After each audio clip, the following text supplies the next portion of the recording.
Hello student, आज हम अपने इस फर्स्ट चैप्टर को फूड प्रोडक्शन वाले चैप्टर को आगे बढ़ाएंगे, जिसका नाम था फूड प्रोडक्शन, मतलब कि खाद्य पदार्थों का उत्पादन।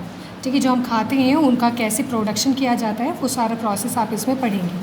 तो मैंने आपको कुछ चीज़ें फार्मिंग कैसे स्टार्ट हुई उसके बारे में तो बता दिया था। अब क्रॉप्स के बारे में पढ़ेंगे। क्रॉप्स मीन्स होती हैं फसलें। ठीक है, any plant cultivated in a field for food, clothing और any other use is called crop.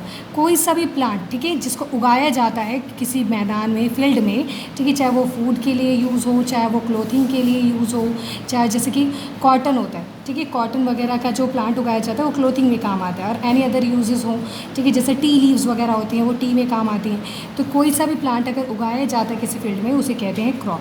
The word crop actually is use for the cultivated produce from the ground.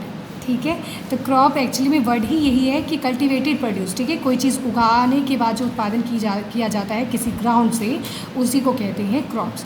Farmer cultivate various food crops like cereals, vegetables and fruits for their own use and also for profit। अब जो farmers होते हैं वो बहुत सारी चीज़ें उगाते हैं, ठीक है, दालें उगाते हैं, सब्जियां उगाते हैं, फ्रूट्स उगाते हैं।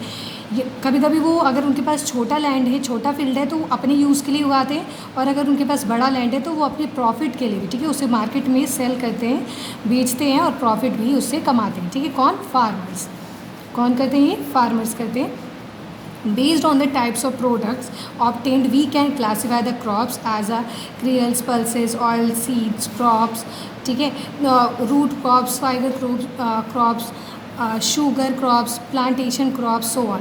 ठीक है, तो क्लासिफिकेशन होता है क्रॉप्स की, कितने तरीके के क्रॉप होते हैं। ठीक है, किसी किसी में सीड उगाए जाते हैं, ऑयल सीड जैसे सरसों वगैरह, कहीं कहीं पल्सेस होती हैं, ठीक है, और कहीं कहीं क्या होते हैं, सीरियल्स उगाए जाते हैं, अनाज होता है जैसे गेहूँ, चावल, ठीक है, तो ये सारे उगाए जाते हैं। तो ये बेस क्लासीफाइड होते हैं कि कौन कौन से क्रॉप्स वो उगाएंगे, और उनको उगाने का जो मेथड होता है वो भी अलग अलग होता है, और टाइमिंग भी अलग होती है कि कौन से सीज़न में कौन सा क्रॉप उगाना सही रहता है। ठीक है, इनके बारे में नॉलेज फार्मर को होती है।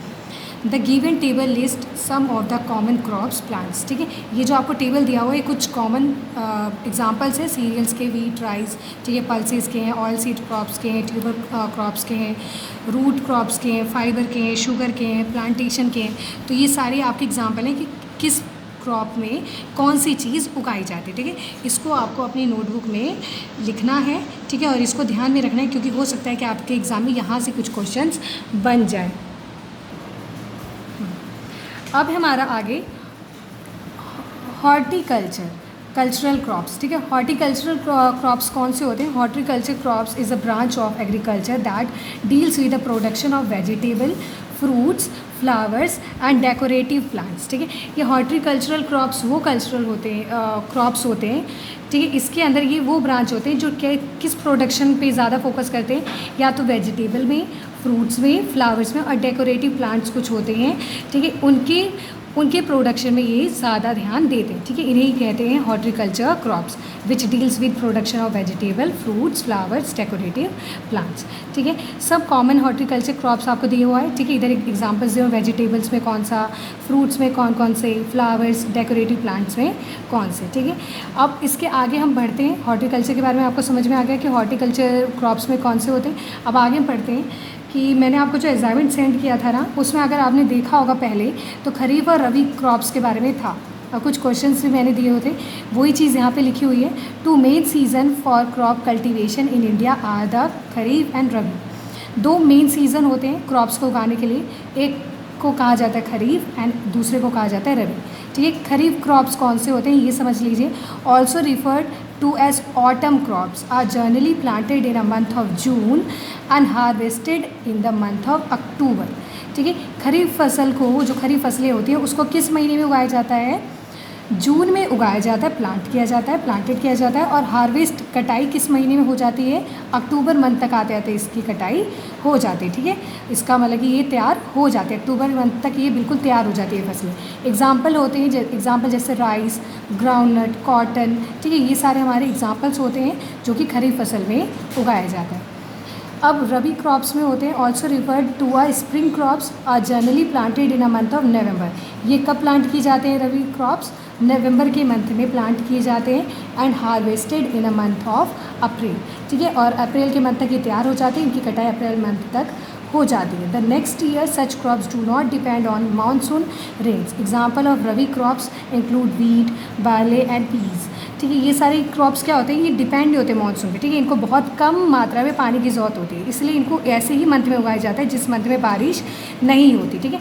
देखिए अप्रैल तक कोई बारिश का सीज़न ऐसे हमारे इंडिया में नहीं होता, इसलिए अप्रैल मंथ तक इसकी कटाई हो जाती है। क्यों? क्योंकि हमें मालूम है कि वीट के लिए अगर हम उसको पानी में ज़्यादा रखेंगे तो वीट क्या हो जाएंगे, ख़राब हो जाएंगे। पर ये जो खरीफ फसल होते हैं उनको उसी महीने में उगाया जाता है जिस मंथ में बारिश होती है इंडिया में, ठीक है। क्योंकि राइस को आपको मालूम है कि राइस का जो प्लांट होता है उसको पानी में ही उगाया जाता है, ठीक है। तो इनको पानी की ज़रूरत होती है, तो इसलिए उसी महीने में लगाया जाता है जिस महीने में बारिश इंडिया में होती है, ठीक है। तो ये आपको खरीफ और रबी फसल का पता चल गया होगा। आपको दो एग्जाम्पल्स लिखने हैं और इनके अलावा दो एग्जाम्पल्स आपको खरीफ और रबी फसल के बारे में लिखनी है। और साथ में आपको होमवर्क दे रही हूँ मैं कि आपको आपका ए पार्ट होगा एक्सरसाइज, जब चैप्टर ख़त्म हो जाता है ना, ए पार्ट का क्वेश्चन नंबर 1 करना है, ठीक है। और रबी और खरीफ फसल के बारे में आपको डेफिनेशन लिखनी है, सारी इन्फॉर्मेशन, और दो एग्जाम्पल्स आपको लिखने हैं। और क्वेश्चन आंसर में ए का क्वेश्चन नंबर फर्स्ट करना है, ठीक है।